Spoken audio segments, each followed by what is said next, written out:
21st Century Entrepreneurship with Martin Piskarik.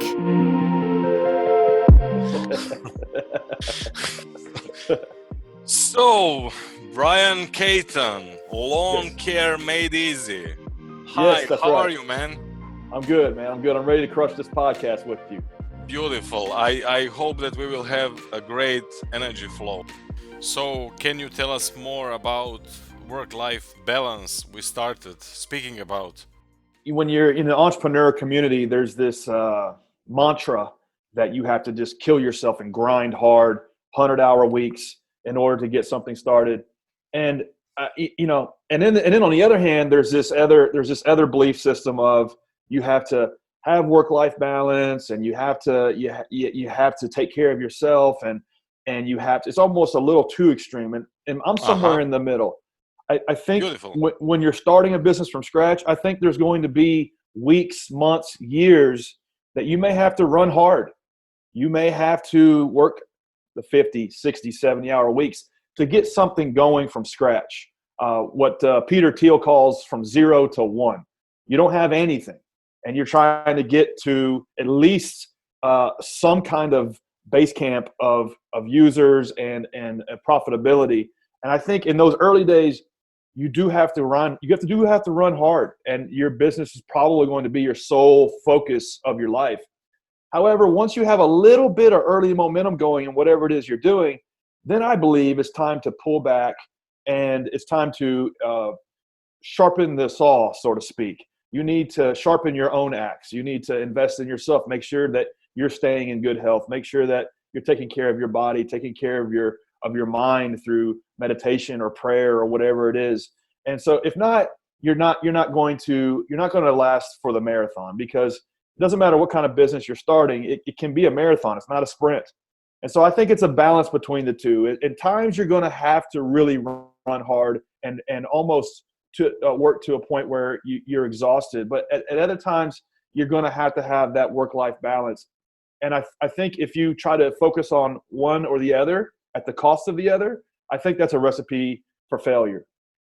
Mm-hmm. Recipe for failure. Can you go a little bit deeper?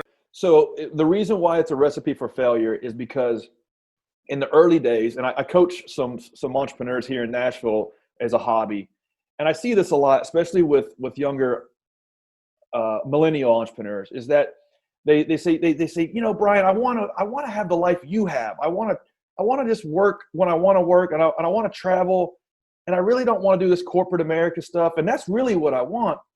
And I say, okay, yeah, but man, I've been working my ass off for 20 years to get to this point. And yeah, I get that, but how can I get there a little quicker, faster? And I said, okay, well, whatever it is you're doing, are you willing to email 100 people a day about it? Are you willing to work 12, 13 hours a day in the first couple of months or years on this thing? No, not really. I really don't want to kill myself on this thing. What's the point? So I think in the early days, if you have that mentality that you're not willing to pour your entire life force into this business, then I don't think you'll ever get the traction to get it going.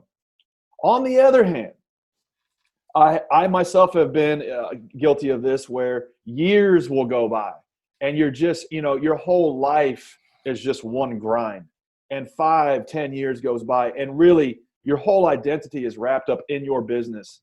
Your friends are in some way related to the business, and if they're not, you've cut them out. Your family relationships are suffering. Your romantic relationships are suffering.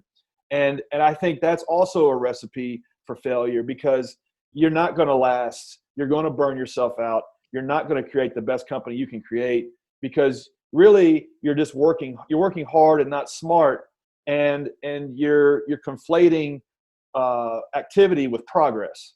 And so I think you have to have both at times, but you have to be self-aware enough to know when you're on one end of the extreme or the other.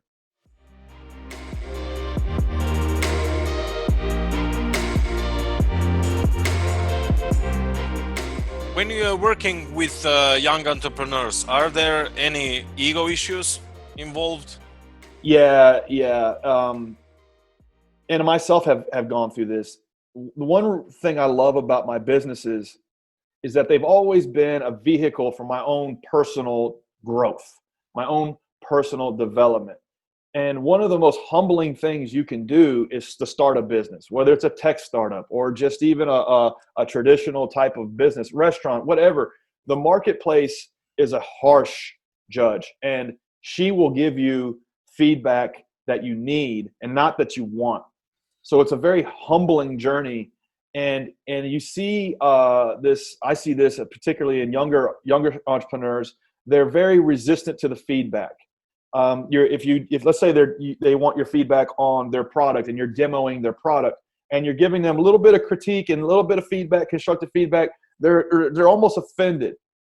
And that's dangerous because to make it in this game, you're going to have to be a feedback sponge. And granted, you can't just respond to every point of feedback, but you also can't be a know-it-all. You have to be a learn-it-all. You're going to have to be open to all sorts of criticism and feedback about your product, your service, and use that wisely to grow and to be successful. And so I think a lot of young entrepreneurs overcome this, and the ones that don't, sometimes it's an inhibitor to their success. Are those young entrepreneurs walk the talk? Are they afraid of walk the talk? Great question. It's a balance of theory that you read in the books and practicality of, you just launched this thing. How do you get 100 customers next month? Well, I read in a book somewhere that, if we communicate this way and we have a brand identity and we bake our why and our purpose into our product, that, that's how you become successful. Yeah, I get that, and you're right. But damn it, we need 10 people to use this tomorrow. And how are we going to get them? Yeah, well, I read about some user acquisition strategy, and if we, maybe if we change the tone and the mood of the website, no, you need to pass out flyers, you need to cold call, you need to email. You need to figure out how the hell you're going to get those early users to use the product, to get the real feedback that you need. So that's just an example of theory, and which is important. You need that, but also practicality of getting in the trenches, hand-to-hand combat, and doing the dirty work that you need to do to get your business going, to breathe life into your business. And there might be a flip as you're starting one of these businesses to maybe it's 80-20 in the beginning, like hand-to-hand combat and just getting your hands dirty. And then as time progresses, you can think about some of these meta, broader theories and concepts to further your success. But it's almost like a video game. Every level is going to require a different set of skills. And the early levels is going to be very different than when you're meeting the final boss. And so you kind of think about, you're going to have to grow and adapt and use different philosophies and concepts as you grow the business. And in the early days, it's going to be very hands-on, very hand-to-hand. And I see that element of just hustle missing in a lot of younger entrepreneurs that I mentor. And that, as simple as it is one of the things that I have to beat into their head.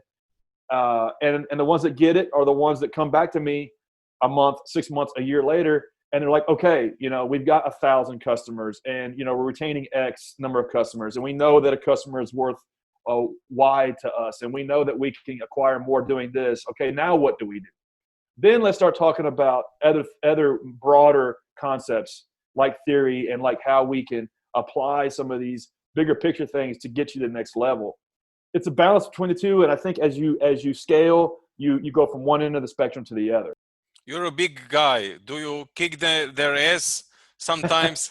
They're young, ego-structured asses.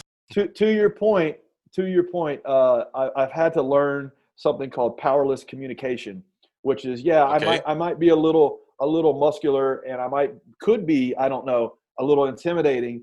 But once you get to know me, you understand, okay, this guy is no bullshit. He's practical, and he's going to give me the real scoop on what it is I need to be doing. And then you lose sight of the fact that I might can bench 300 pounds. You don't care about that anymore. And so but to your point, how you look matters. And it's funny as I have gained weight and I have fluctuated in my fitness journey over time, people react to me differently. I've noticed that. It's interesting. What kind of energy you need to develop maybe through time, having the ability to push, Yeah. to create good relationships? I believe in a concept of power versus force. And so good energy is power. It is sometimes it's obvious that you can read it in somebody and their enthusiasm, but enthusiasm is not necessarily power. But sometimes it manifests itself in enthusiasm and outward energy. However, I've met with entrepreneurs who are maybe more introverted and maybe less outgoing than I might be, but they exude a type of power that you can sense off of them, because Great concept. they are either masters in their domain, or they have built successful things in the past, or even however minor. Maybe they just built a mobile app game that 1,000 people use. Whatever it is, they have developed this internal power through their life journey, and that manifests itself and it radiates off of them in a very different way than it might off of me, where I'm just a little more outgoing. I'm a little more engaging. So a lot of times people conflate good energy with enthusiasm and outgoingness, and sometimes that's just an indicator of somebody who's full of crap. And so you've met these people where we have a saying here: they're all hat, no cowboy. And so they might appear as though they exude power, but it's really just force. So that is force. It's somebody that is coming at you with what might perceive to be a strong energy, and you're interacting with them. You're like, yeah, this person really gets it. And then as you kind of dig in, you're like, no, this person's full of crap.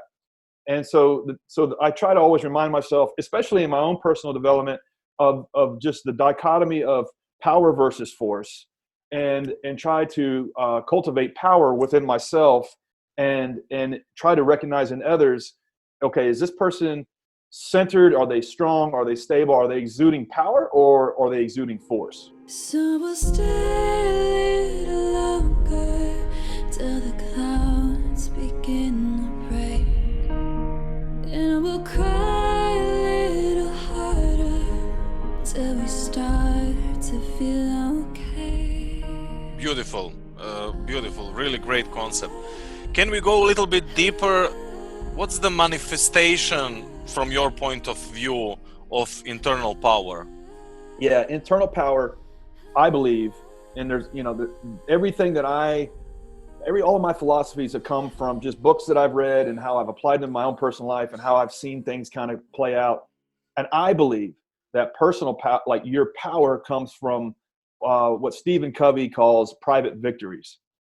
So that means these are things that you've accomplished in your life that you did for yourself, or maybe you did because it was intrinsically motivated from within, and not because you wanted to impress somebody else, or you did it for others. You did it for yourself, and maybe nobody ever found out about it but you.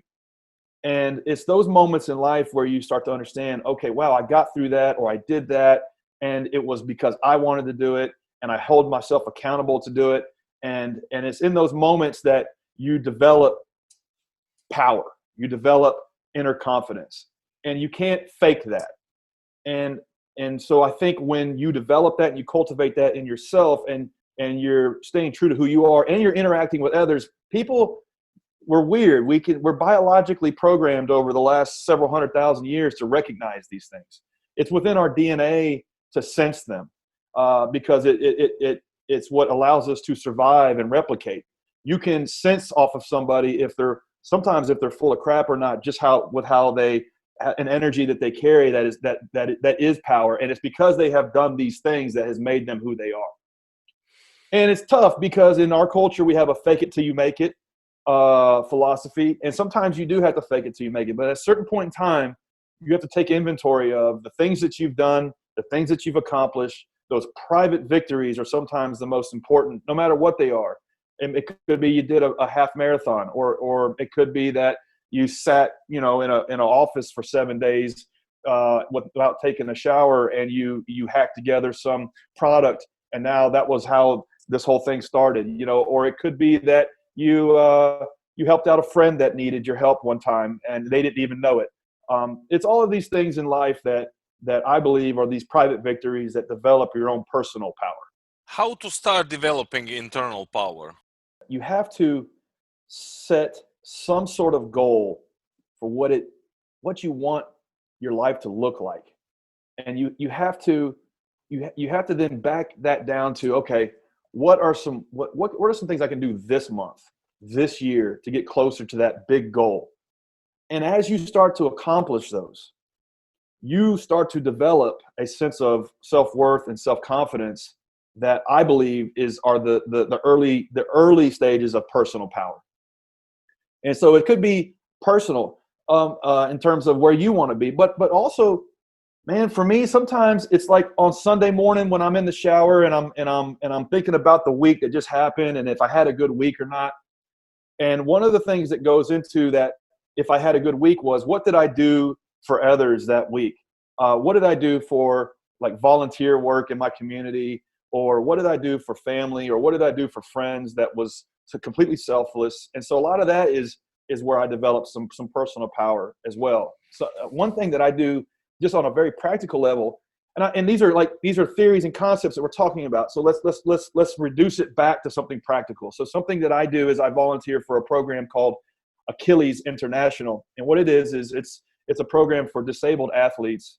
And I train with a guy who is visually impaired. He's blind, and we're training for a half marathon together.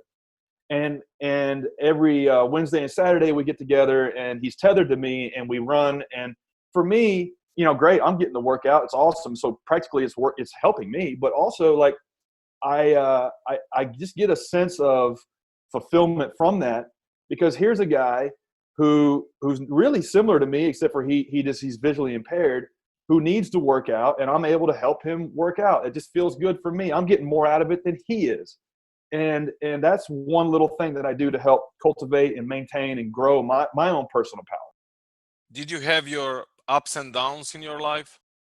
Oh yeah, and I definitely, over the last 20 years, especially, bringing this back to entrepreneurship, for me, my businesses have always been just an extension of myself. Every business I've ever had has been me with scaffolding built out around my head, and so I've been at the center of every company I've ever built and owned. And so as there's ups and downs in business, inevitably for me, whether I try to fight it or not, it affects me as how I feel, who I am, my own self-worth. Taking my last company through the 2008 crisis was really hard. We almost went out of business, and going through that. But then again, coming through that is looking back, I'm glad it happened.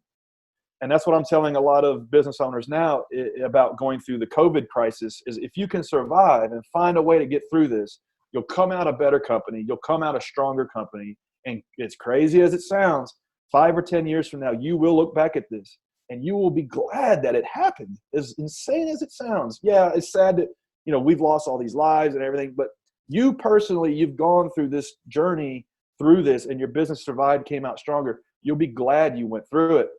So for my ups and downs, a lot of times have been tied to how my business has been doing, and bad luck, and not, things that happened in those businesses. My last company was a landscaping business that had 150 employees. And, one day I got a call that one of our trucks ran off the road and somebody got hurt really bad. That was a bad day in that business. So there's ups and downs, but without the bitter, the sweet is not as sweet. Once I spoke with a 21st century entrepreneurship guest about a suicide rate in the States among entrepreneurs, and it's a topic that you can rarely hear about. Why do you think there are people, especially entrepreneurs, going so far to basically kill themselves? Yeah, it's sad. And it is something that's happening in our culture, and it's growing sadly. And I have my thoughts and theories on it, as it relates to entrepreneurship and why you see, and there's been some high profile ones that have happened in the last 5 years that you hear about. I don't personally know a business owner that did that because his business was failing, but you do hear about those stories.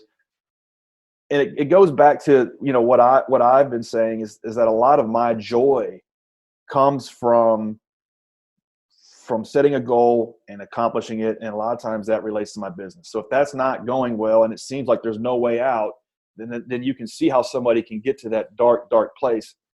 I think it's in times like those, you have to really then divorce yourself from your business and understand that there's so much more to you than your business. And that's one thing that I have struggled with over the last 20 years. It's my identity was so wrapped up in my companies. And so I can definitely see where somebody can get to that place. I think that's why it's important. We talked about, going from one end of the extreme to the other in terms of hustle versus theory. Then I think as you get into year 1, 2, and 3, you can then go back to balance and things like I'm talking about in terms of whatever meditation, prayer, community, volunteer work in your community, your family, your friends, your romantic relationships, being the best at those that you can and killing it in your business, because you have to have that balance. If you're an entrepreneur and business is just sucking and it looks like there's no way out, close it. Start a new one. This stuff is not worth that. Winning is not worth that. But at times it's definitely hard to see that. And so, there's no silver bullet for this problem, except for maybe we can coach entrepreneurs on understanding that once you get the little flame ignited, it's time to pull back on the hustle part, and it's time to have some balance in your life. So because your mental health going through this, like your own personal psychology, is a competitive advantage. If you can get to year 3 and 4 where you're exuding, like we talked about, that power, where you're just able to grow this thing through an underlying power that a lot of times is you in a good place. You as the leader are in a good place. You're mentally healthy. Your body's in good health. You're putting good fuel in your body. Maybe you have a therapist that helps you cope with depression, helps you understand that you are not your thoughts. It helps you understand that your thoughts are not necessarily who you are. You are the person that understands that. Once you can maybe cultivate these concepts and understand them, then you can get through those really low lows and come out of them. Mistakes.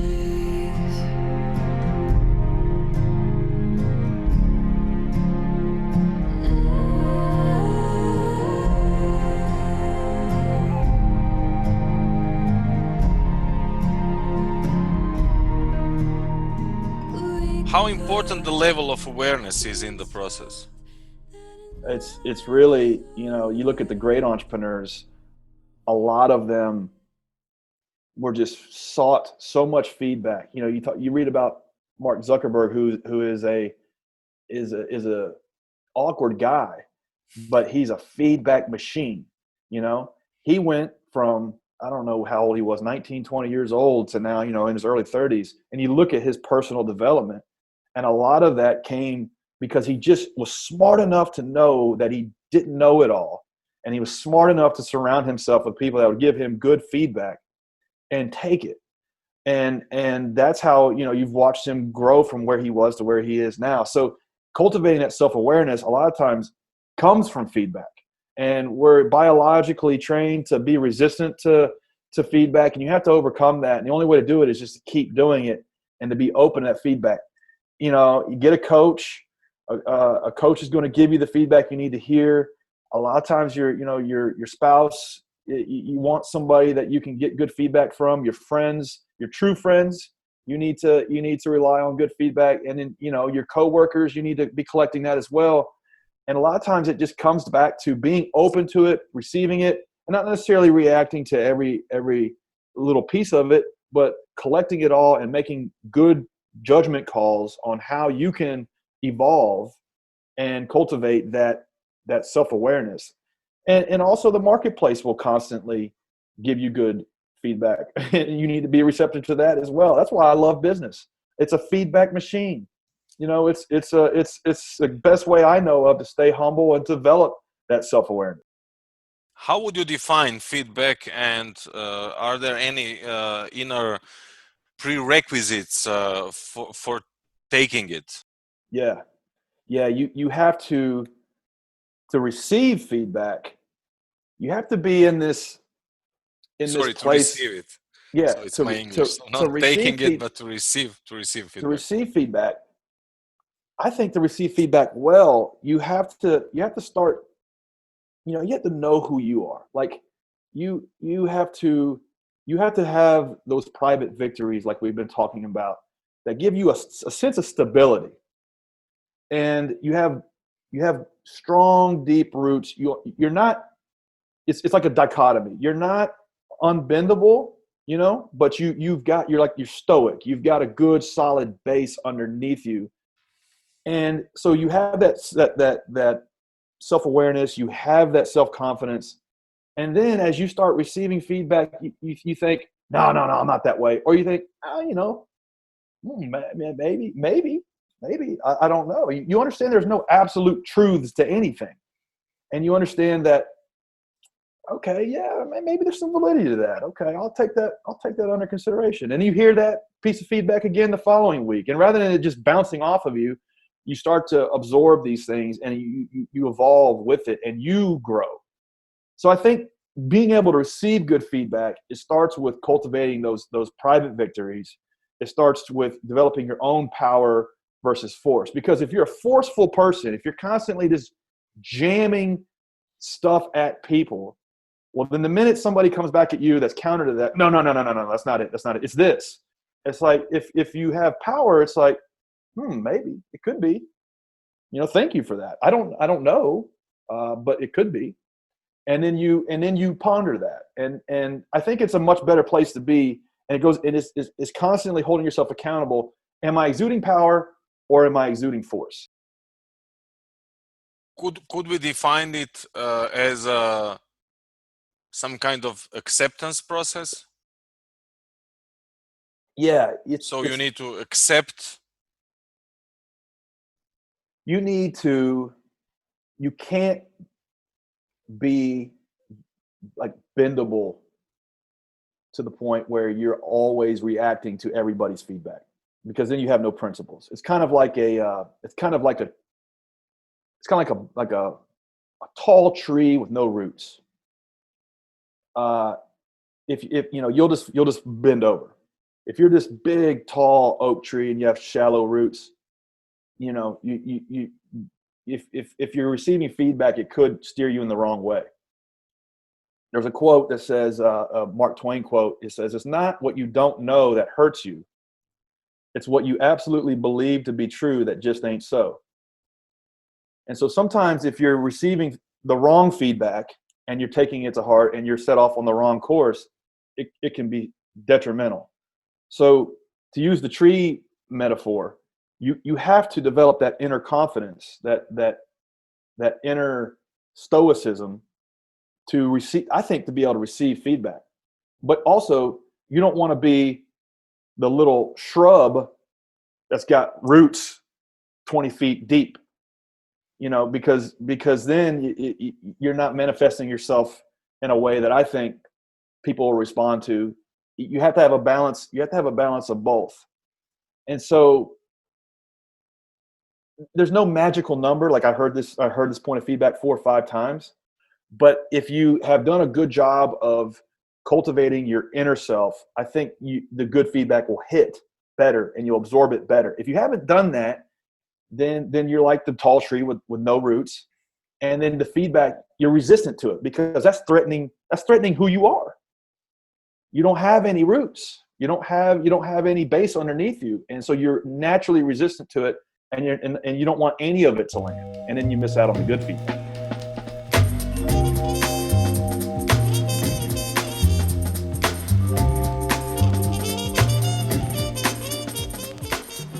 Let's go to your business loan care made easy. Can you tell us a little bit more about it? Yeah, so it's an app, and it's called GreenPal.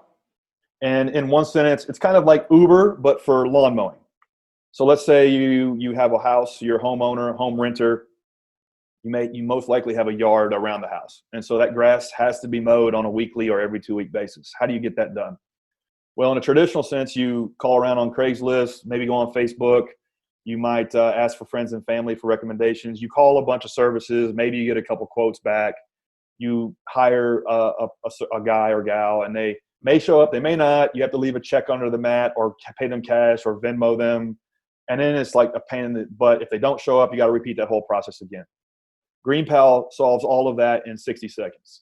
You sign up, you enter your details about your property, and you'll get 5 quotes back in less than a minute from lawn care services nearby you. You can read reviews about them, look at data that we've collected about them, how often they show up on time, how often their clients book them for a second service, all sorts of things that can help you make an informed decision about who you want to work with.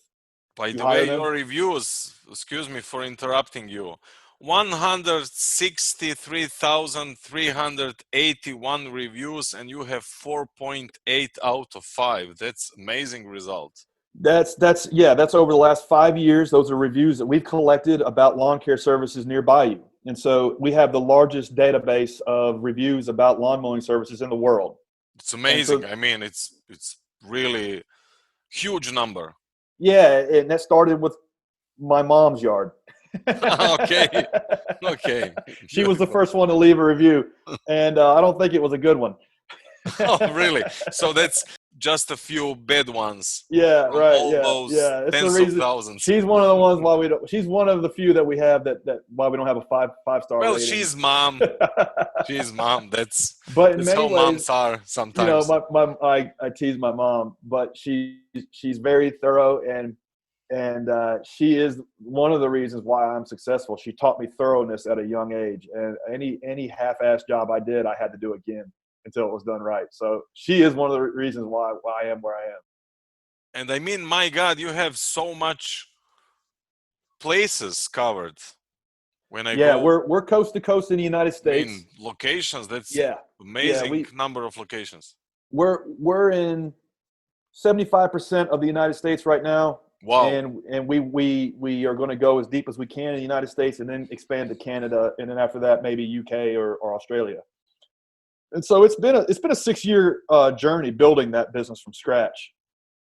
My first business was a landscaping company that I built from just myself and one push mower to over 150 people, $10 million a year in annual revenue.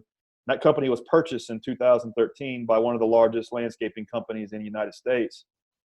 After that, I took about 6 months off and got bored, and I decided, okay, it's time to do the next thing. And I just saw what rideshare apps were doing for the taxi space. Excuse me, Bryan. You're the first. You're the first guest I had telling us you were bored. So let's go to another entrepreneurship journey. It's a weird. I'm bored. What can I do? Well, let's develop the biggest company for the specific field of activities. It's a weird psychological thing you go through when you get what you want. And so for me, you know, so you got a lot of money. I mean, it was a huge business. It was a good exit, and it was enough to where I didn't have to work again. And so all of my future days were paid for after that moment. However, you take inventory of what are the things that bring you happiness? What are the things that bring you joy? And for me, it's progress. It's achieving goals. It's personal growth. My businesses are a forcing function for me to grow and level up. One of my favorite quotes is George Patton, and he says, "If you're not gaining ground, you are losing ground." And I really believe that. You know, if anything you look at in life, even in nature, if you look at like a stream through the woods, and if that thing is not moving, it becomes full of algae and just garbage and junk. And it's not a vibrant thing that you want to hang around. And so you have to be moving. You have to be prospering. You have to be flowing in order to prosper in life. I believe it's one of my personal philosophies. And so that's why I started the next business. I knew it would be the thing that would cause me to level up. And looking back 6-7 years ago, I'm a completely different person than I was back then. I'm glad I did it. If I had known how hard it was going to be, I would not have done it because it's been 100 times harder than I imagined it ever would be. But here we are now. We're nationwide. We have several 100,000 users that use it on a weekly basis. There's over 10,000 service providers that make their livelihood on top of our platform and technology we built. That feels good. It's given me purpose to my life, and I'll never look back. What is your business structure today, business model, if you Yeah, want to so share it with us? Yeah. So it's a traditional, what they call multi-sided marketplace. So one of the first pioneers for this type of business model was eBay back in the 90s, a place where you could connect buyers and sellers. And then we started seeing more and more of this, companies like Etsy that connect people that want to buy arts and crafts from creators. And you started seeing more and more marketplaces emerge. And that's what type of business we have. We are a marketplace that connects and homeowners that just need a good grass cutting service with tons of lawn care services that we have vetted and over time have curated and accumulated reviews and ratings on to where they can hire them easier than they could ever before. We take a small piece of the transaction every time that lawn gets mowed. And then as time goes on and the homeowner uses the product more, there's opportunities for them to do other things around their yard, like mulching, trimming, tree work, putting seed in the yard to make it grow nice. And we take a small piece of that transaction. Our philosophy is we want to make a nice convenience for homeowners, and on vendors, the lawn care services themselves. We want to improve their livelihood and help them grow their business and become the only thing they need to run their whole business.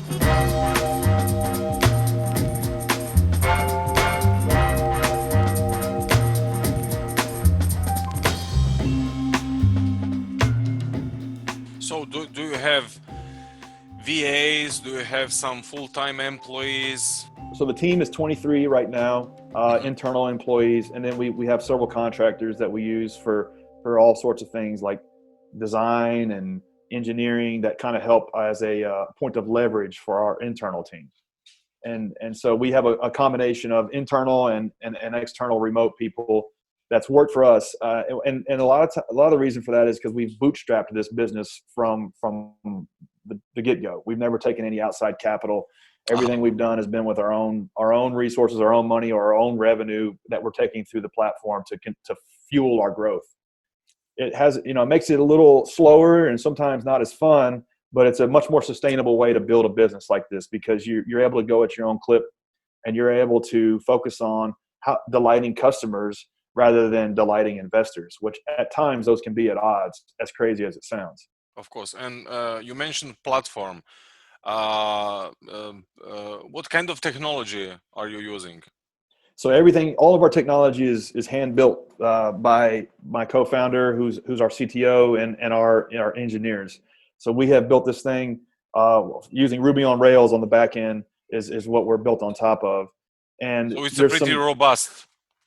Yeah, there's a million debates on if it's going to be around 10 or 20 years from now. But you look at websites like Instacart, that's a $2-3 billion company. They're built on Rails, and GitHub is another one that's built on Rails. So as long as those big players are in the space, that will force that community to continue to innovate and keep that thing fresh.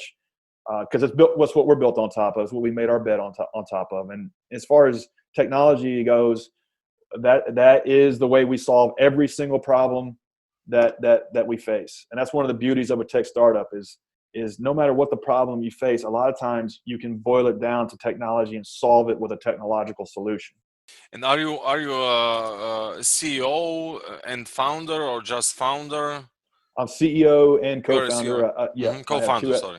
Yeah, two other co-founders that helped me. There are three of you guys. That's correct. Yeah, and we grinded this thing out from scratch 6-7 years ago, and they're the two of them are the reason why we are where we are. If you're starting one of these things and you're thinking of taking on a co-founder, you need to consider that decision as much, or if not more, as to who you marry, because it's just as important. It's going to be the thing that determines your success or failure and your happiness or misery, to be honest.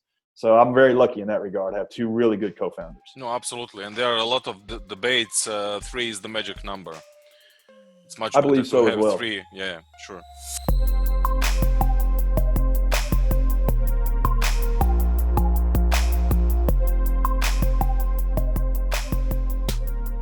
What's your daily routine? Every day I get up, do a little yoga for 20, 30 minutes. Hooked on coffee. I get a big ass coffee from Dunkin' Donuts next to my building. I come into the office. I do my best work in the mornings from 9 o'clock to 1 o'clock. 2 o'clock, I hit a workout with my buddy who's my workout partner. He used to be a trainer, and he trains me for free, and like, I love that. I get the benefit of a good friend and a good trainer. And so we Great. work out hard till about 2 to 5. I'll do a little bit more work, or if I'm not feeling it, I may go out on my boat, or I may hang out by my pool. And then in the evenings, sometimes I might hit another workout with another friend, or I decompress with a little bit of crappy television. But I've made a deal with myself: for every hour of TV I watch, I have to watch an hour podcast or read for an hour. So that's how I kind of manage that, and that's my daily routine. Great. If anybody listening to this doesn't want to spend the time to cut their yard, or they have a service they're not really pleased with, they can just jump on our app on our website and get it done in 60 seconds. I love sharing my thoughts on entrepreneurialism and business ownership, business development, and also personal development. So I enjoy doing podcasts like this. So that's 99% of the reason why I do it. The other 1%, if I can do a little PR for my baby, so be it, But 99% of the reason why I do 3 or 4 a week, is because I enjoy sharing my philosophies and my thoughts on whatever it is, or across the whole spectrum, whether it's just getting started, or it's scaling, or it's personal development. These are passions of mine. So that's why I like doing these. But as far as benefit, if somebody learns about GreenPal and tries it out, great. If not, no biggie. It was really a pleasure speaking with you, Bryan, and I learned a lot today again. And I mean, what can I say? Thank you for being 21st Century Entrepreneurship Podcast guest. My pleasure. I've enjoyed it. I enjoy sharing thoughts, and I've learned from you as well. So, like iron sharpens iron. 21st Century Entrepreneurship with Martin Piskarik.